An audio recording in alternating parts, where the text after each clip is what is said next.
بسم اللہ الرحمن الرحیم۔ سامعین ناظرین السلام علیکم، میں ہوں سید محمد عبداللہ شاہ بخاری۔ سامعین ناظرین، جیسا کہ آپ کو معلوم ہے کہ ہمارا ٹاپک جادو کے حوالے سے تھا، تو آج ہم جادو کے حوالے سے اگلا ٹاپک کریں گے۔ تو آج ہمارا ٹاپک ہے کالا جادو، کہ اس کالا جادو کیسے کیا جاتا ہے، کالا جادو کیا ہے اور کیسے کیا جاتا ہے۔ جی حضرت گفتگو کا آغاز کیجیے۔ اور کچھ لوگ ایسے ہوتے ہیں جنہیں سمجھ نہیں آتی ہے عربک ورڈز، پرشین اور اس طرح وہ سمجھ نہیں آتی ہے، تو آسان طریقے سے آپ گفتگو کا آغاز کیجیے۔ بسم اللہ الرحمن الرحیم۔ جی، آپ نے جو سوال کیا ہے اس کے دو حصے بنتے ہیں۔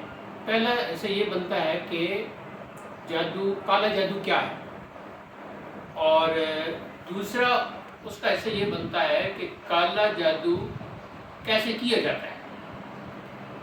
اچھا، جادو کے حوالے سے تو ہم بات کر رہے ہیں، اور چونکہ جنات کے ذریعے جادو کیا جاتا ہے، جنات کے ذریعے چونکہ جادو کیا جاتا ہے، تو ہم نے جنات کے حوالے سے اپنے پچھلی نشست میں بات کی تھی۔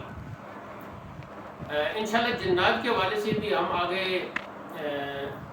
کئی نشستیں کریں گے، جن میں ہم یہ بتائیں گے کہ جنات کی کتنی قسمیں ہیں، جنات کہاں رہتے ہیں، جنات کا طریقہ کار کیا ہے، جنات انسان پر کیسے قبضہ کرتے ہیں، دن کے وقت اسے کیسے تکلیف پہنچاتے ہیں، رات کے وقت اسے کیسے تکلیف پہنچاتے ہیں، جنات کیسے بیماریاں لگاتے ہیں، جنات کے ذریعے کیسے جادو کیا جاتا ہے۔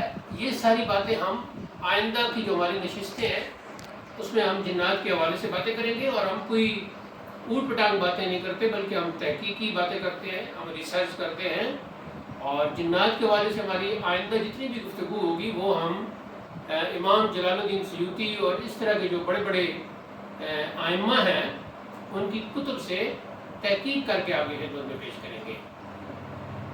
یہ بات ٹھیک ہے، آپ نے کہا کہ ٹرمینالوجی استعمال نہ کی جائے اور آسان لفظوں میں بیان کیے جائے، کیونکہ عام لوگ ٹرمینالوجی کو، عربک ورڈز کو، پرشین ورڈز کو نہیں سمجھ سکتے۔ مجھے اس بات کا ضرور احساس ہے، لیکن اگر کہیں ہماری گفتگو میں آئندہ کی نشستوں میں ٹرمینالوجی آ گئی، یا کوئی عربک یا پرشین ورڈز آ گئے، تو انشاءاللہ ہم اس کی توضیح بھی کریں گے، اور اپنے سامعین و ناظرین کے سامنے اس انداز سے گفتگو کریں گے کہ ان کی سمجھ میں سب کچھ آ جائے گا انشاءاللہ۔ تو اب یہ ہے کہ کالا جادو جو ہے، دراصل وہ ایسے ہے کہ اس میں جتنے اعمال کیے جاتے ہیں وہ شیطانی اعمال ہوتے ہیں۔ یوں سمجھ لیں کہ کالا جادو ایک کافر کر سکتا ہے، مسلمان نہیں کر سکتا، کیونکہ کالے جادو میں جتنے عمل کیے جاتے ہیں وہ سب شیطانی ہوتے ہیں، شیطان کے طریقے پر کیے جاتے ہیں۔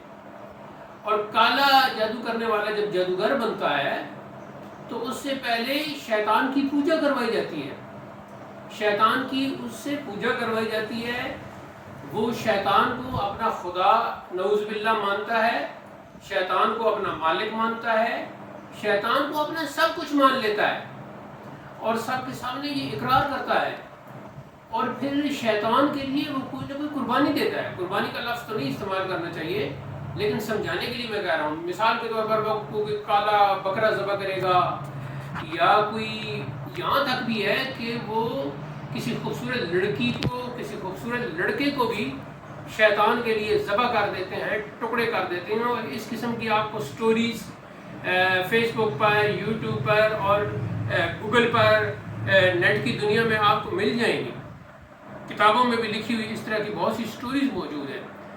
تو کالا جادو جو ہوتا ہے وہ شیطانی عمل ہوتا ہے، شیطان کو اپنا سب کچھ مان کر کیا جاتا ہے، شیطان کی پوجا کی جاتی ہے، شیطان کے سامنے اپنے آپ کو پیش کر دیا جاتا ہے، یعنی ایک بندہ شیطان بن جاتا ہے وہ جادوگر۔ اب رہ گئی بات کہ کالا جادو کے طریقے کتنے ہیں، تو ہم نے تو چونکہ کالا جادو نہیں کرنا یا اپنے سامعین و ناظرین کو نہیں سکھانا، لیکن بتا اس لیے رہے ہیں تاکہ انہیں پتہ چلے کہ اگر ان پر کوئی کالا جادو کر رہا ہے تو وہ کیا ہے۔ کالا جادو ہڈیوں پر کیا جاتا ہے، مختلف انسانی ہڈیاں، جانوروں کی ہڈیاں اکٹھی کر کے جادو کیا جاتا ہے۔ کالے جادو کے لیے قبرستان میں جا کر مختلف چیزیں جو ہے وہ زمین میں مٹی میں دبائی جاتی ہیں، پانی میں بہت سارے عمل کیے جاتے ہیں، اور بھی بہت سارے ایسے عمل ہیں جو انشاءاللہ ہم اگلی نشستوں میں بیان کریں گے۔ اب یہاں ایک سوال پیدا ہوتا ہے کہ جس پر جادو ہو چکا ہے تو وہ جادو سے کیسے بچے؟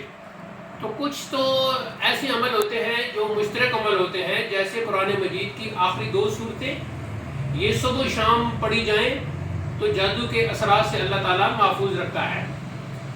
اور دوسرا یہ ہے کہ مریض کو دیکھا جاتا ہے کہ اس پر کس قسم کا جادو کیا گیا ہے۔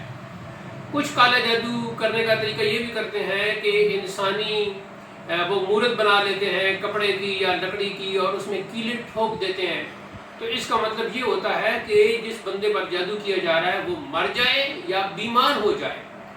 تو اس طرح کے مختلف طریقے ہوتے ہیں۔ جادو برحق ہے۔